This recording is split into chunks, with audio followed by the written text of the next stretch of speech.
Imagine waking up tomorrow, and for the first time in your life, you feel completely in control. Not of the world, not of other people, not of circumstances, but of something far more powerful. Yourself, your words, your emotions, your decisions, your thoughts. And in that moment, you realize something unsettling. You were never actually out of control before. You were just unaware of where control truly lives. Over 2,000 years ago, a man was born into chains. His name was Epictetus. He entered the world as a slave, owned, restricted, powerless in every physical sense. He could not choose where he lived. He could not choose what he owned. He could not even choose his own body. By every external measure, he had nothing. And yet, paradoxically, he discovered everything. Because while his body was controlled by another man, his mind remained untouched. And inside that realization, a philosophy of freedom was born. A philosophy that would outlive empires, outlive kings, outlive time itself. Stoicism. And at the heart of it lies a single idea. You do not control what happens to you, but you always control what you become because of it. Most people misunderstand freedom. They think freedom means unlimited options.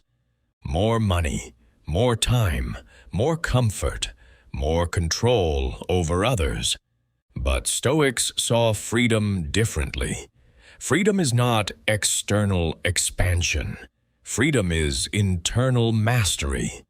Because a person who cannot control themselves is never truly free, no matter what they own. And a person who can control themselves is free, even in chains. Now look at modern life. We are no longer physically enslaved, but something more subtle has taken its place. We are enslaved by reaction. We speak before we think. We feel before we understand. We spend before we reflect. We believe every thought that enters our mind. And slowly, without noticing, we lose authority over ourselves.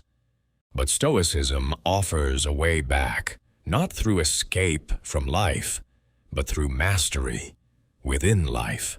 Every human being lives inside language. Words are not just communication, they are creation. Every sentence you speak is shaping how people see you, and more importantly, how you see yourself.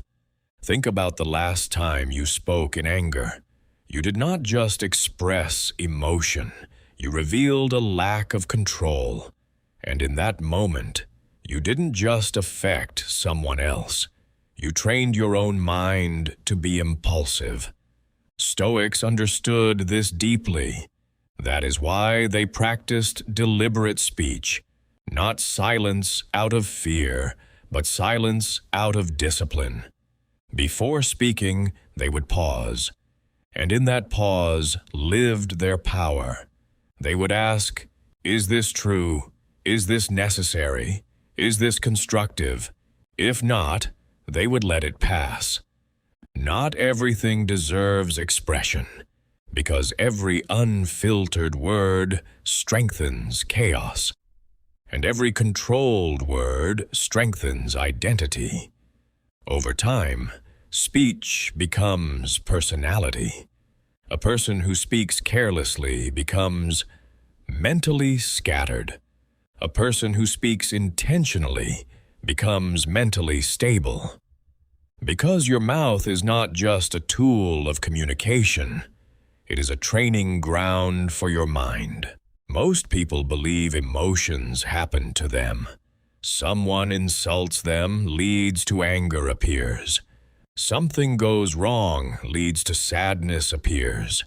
Something uncertain leads to fear appears. But Stoicism challenges this completely.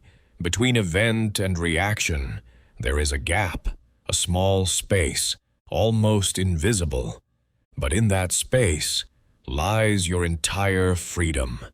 Viktor Frankl discovered this in the darkest environment imaginable. He said, between stimulus and response, there is a space. And in that space lies your power. That means emotions are not commands, they are signals. Anger is not act now. Fear is not run immediately. Sadness is not collapse. They are information, nothing more. And once you realize that, you stop being controlled by them. Instead of reacting blindly, you begin interpreting consciously. You begin asking, what is this emotion trying to show me? Is it real danger or imagined story? Is it truth or assumption? Because most emotional suffering is not caused by reality. It is caused by interpretation of reality. And interpretation can be rewritten. Money is not just economics. It is psychology in physical form. Every transaction reveals something deeper than spending. It reveals discipline or lack of it. Seneca, one of the richest philosophers of Rome, wrote something shocking. You are poor not because you have little, but because you desire more than you need. He understood something most people still don't. Wealth is not accumulation. Wealth is control over desire. Most people think financial stress comes from low income, but in reality, it often comes from high impulse. They buy to feel better. They spend to feel accepted. They consume to escape discomfort. But every emotional purchase creates temporary relief and long-term regret. Stoics practiced detachment, not rejection of money, but mastery over it. Before spending, they would pause and ask, am I buying something I need or something I feel? Because feelings bought through money always expire. True financial strength is not how much you earn. It is how much you don't need. Your mind is not quiet. It is constantly generating narratives, stories about people, stories about the past, stories about the future. And most of these stories feel real. But they are not reality. They are interpretation layered over reality. A delayed message becomes rejection. A silence becomes abandonment. A challenge becomes catastrophe. But nothing has actually changed outside. Only the story has changed inside. Marcus Aurelius wrote, you have power over your mind, not outside events. That means your thoughts are not authorities. They are suggestions. And you are allowed to question them. You are allowed to reject them. You are allowed to replace them. Mental mastery is not about stopping thoughts. It is about choosing which thoughts deserve residence, because whatever you allow to stay in your mind becomes your identity over time. At first, these four domains seem separate: words, emotions, money, thoughts. But in reality, they are one system. Speech affects emotion. Emotion affects decisions. Decisions affect money. Money affects mindset. Mindset affects speech. And the cycle continues. So when you begin to master even one area, everything else begins to shift. A single moment of controlled speech builds emotional awareness.